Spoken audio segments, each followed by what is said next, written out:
we want to look closer at the cost of anger.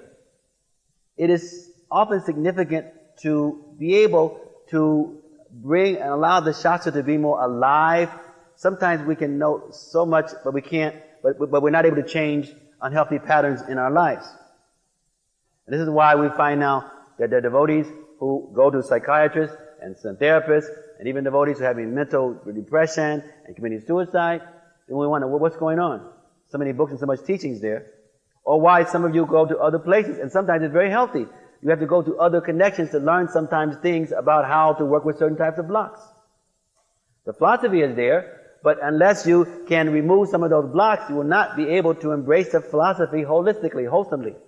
So sometimes we may find that we need to look closer at what is happening within our minds, within our conscience, within our emotions, so that we can let Krishna in so much more. And so we're taking the chance to address some of these things also, because especially as we move more and more into Kali Yuga now, that spiritual activities and philosophies and books and literatures and things are all over the place, but at the end of the day, most people are still not getting it. And it means what? Is it that there's some lack of potency in what the great acharyas have given us? No, there's a lack of potency in people really understanding these.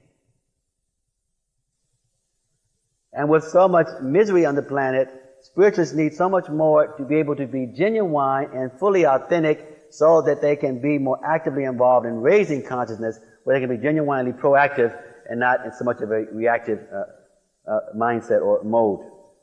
So, number 5 is that there are physiological costs of anger.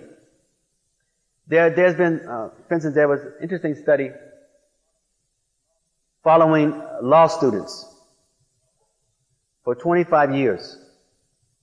So that means 25 years after they were initially evaluated based on their level or tolerance or what do you call it?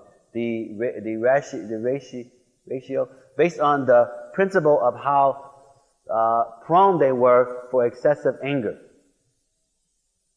And what was found 25 years later is that those who had a high proclivity for anger, that 25% of them had died in 25 years.